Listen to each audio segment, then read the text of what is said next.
Welcome to a new 6th Gen Farmer. Now today, if everything goes according to plan and well, it will be the last day of soybean harvest of 2024, which I'm pretty excited about because I know I've only produced one video so far this harvest, but man, has it been a long, drawn out harvest so far.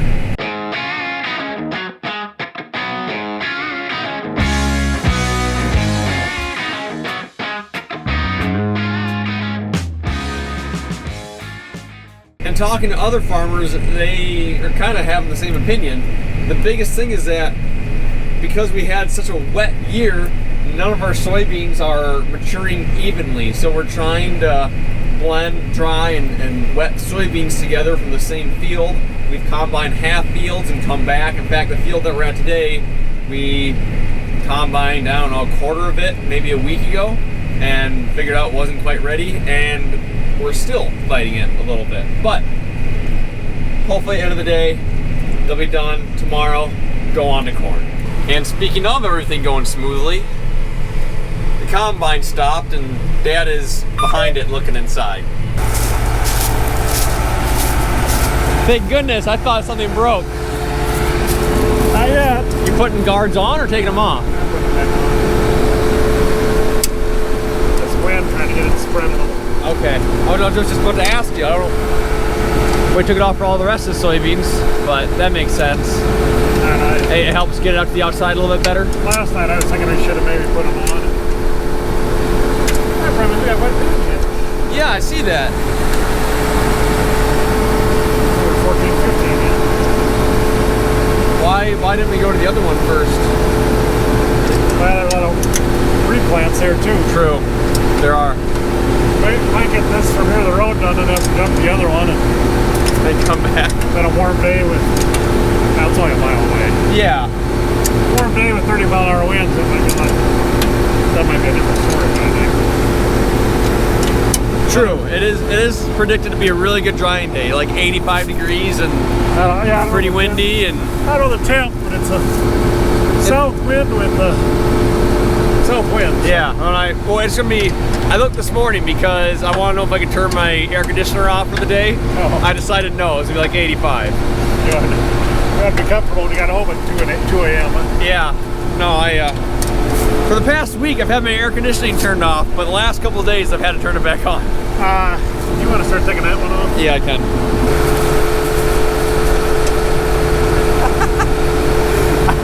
I think that bolt has seen the end of its life. They individually wrapped all these bolts. Yeah, now I guess all the rivets are individually wrapped. Oh my gosh. So like when you redo a head, there's probably 100 some bags of little bags. Yeah, well, isn't that great for the environment? Yeah, so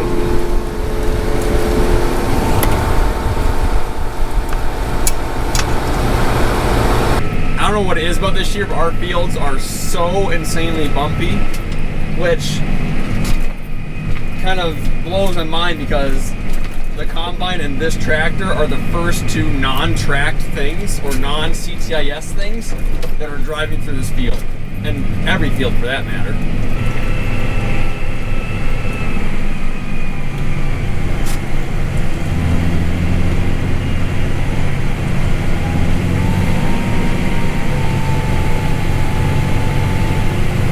And also, I'd just like to state, if there are any GPS customers that are trying to call me on Monday, September 30th, and I'm not answering or texting back or anything, I'm very sorry. But for some reason, my phone decided just to lose all cell reception. Everyone else's cell phones are working fine. It just happens to be mine. I don't have a thing. Which, you know what? It's kind of quiet in here today. I'm actually halfway okay with it. I just hope that no one's trying to get a hold of me. Man, it is dusty out there, windy. I was super excited to get the drone out today to get some soybean footage, but it is way too windy to do that. However, I do have some drone footage that I took a while back, earlier this year, that has not been shown on YouTube yet, so I'll probably just substitute that in.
got a nice back crack out of that one.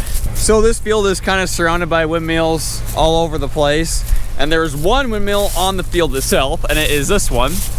And I know I've shown this before, and the sun's at a terrible angle, but these things spew out more oil than your crappy car that you drove to college. I mean, it's just, the whole top of this thing is black, and they all are, every single one of them. They need to put some Lucas oil stabilizer in these things to thicken that oil so it stops leaking so bad. But I was talking to a classmate of mine from South Dakota State who farms kind of in central Iowa, I believe, and they have windmills around some of their fields. And he said that they actually get what they call windmill blight from windmills on their soybeans, where the oil leaks so bad from these windmills and then it goes off the blades and then cause diseases in the soybeans. Now this is our first year farming around windmills, especially this close, and it wasn't a great year anyways, so it's really hard to tell, but that's something we're gonna look out for in the future, because he told us that the windmill companies do pay you for crop damages from the oil spewing off the blades as the blades turn and giving the soybeans disease. But for anyone that's never been up close to a windmill before, their size is very impressive. I mean, just absolutely massive. Look at this. Oh my gosh. Look at this oil. There's literally puddles of it down at the bottom of this windmill. Oh my gosh. You can see right there in the cement. There's a nice wet spot on this side too, right here.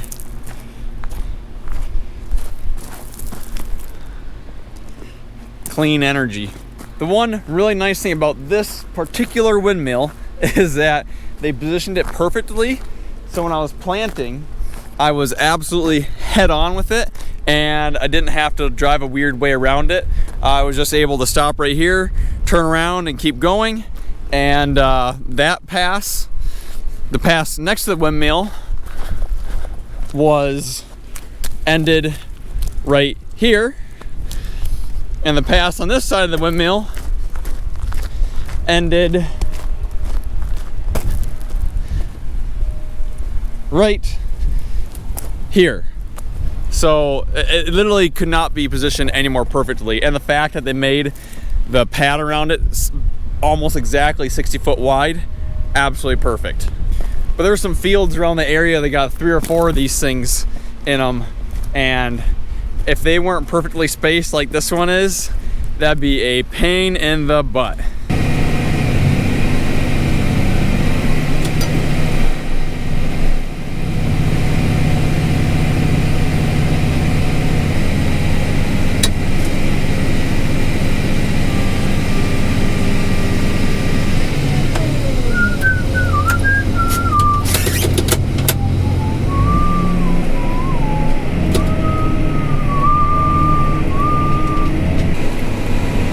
It appears that I got my phone reception back. Oh, he's on the phone. Can't talk to when he's on the phone. Yeah, so it just kind of came back in spurts, and then I did a Google search. Apparently there is a mass Verizon outage today, and it seems to only be affecting the people that have eSIM cards, which would, in our family, would only be me. I've been on the phone all day. Yeah, the iPhone 15, they switched to eSIM cards, and it apparently screwed some stuff up. So my newfangled technology had failed me.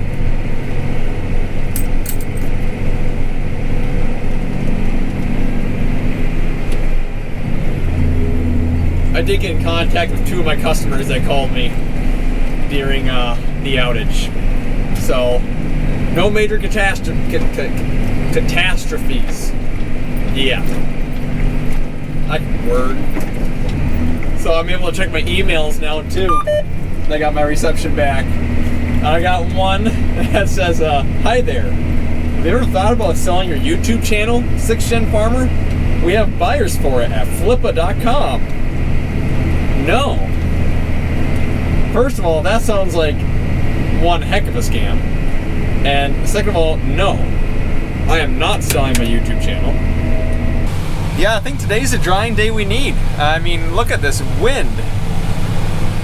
Not very often does the dust that you blow behind the combine end up in front of the combine in a matter of seconds. And done with field number 1. Very few issues. Now on to field number 2. On the last field, it's been a little bit since I picked up the camera.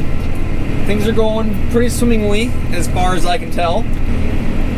I took the last hour to call my girlfriend and call my one of my college friends and talk to him for a while. And also I submitted a feedback to Apple because I found something out today that could potentially be dangerous. So the new iOS 18 update on new iPhones allows you to send a text message via satellite if you lose all cell phone connection. So when I lost cell phone connection today due to the Verizon outage, I was bored sitting here and I thought, you know what, I'll try this satellite messaging. So I was sitting in the tractor, driving down the road, and as soon as I tried to use the satellite messaging, the tractor lost all GPS. Now I'm using a Starfire 3000 here on the grain cart. I have not tested it with a CRG in the combine. I might try and do that later though. It just lost all GPS. And about 10 seconds after I stopped trying to search the satellites, it all came back. So I tried it like 3 or 4 more times, and sure enough, every single time the tractor would lose all GPS. And then I was talking with my friend, and he was like, what if someone like tried to do this on an airplane? And I was like, huh. So I sent a bug report to Apple, because that could actually, I don't know, maybe it's not a big deal, but in my head, if someone was on an airplane that was using a fancy GPS system and someone was like, I wonder if I can text my so-and-so from GPS up here, and then the airplane lost GPS, that'd probably be a pretty big deal. So, I don't know. And maybe it's just stupid. Either way, I sent one in. So, I really started to think about this Apple thing with ruining satellite connections, and I decided to report it. So I called Apple support and they answered, and I just said, hey, maybe this isn't a big deal, maybe it is, but I just want to report this thing that happened to me today. And the lady on the other end's like, hello, I'm like when we're on the unload. Okay. And the lady on the other end was like, oh, really? Hold for a minute. So I was on hold for a minute or two, and she came back. She's like, yeah, the person I was hoping was here is not here. I'll call you back later. So, yeah, we'll see. See if that actually is a safety concern or not. I don't know.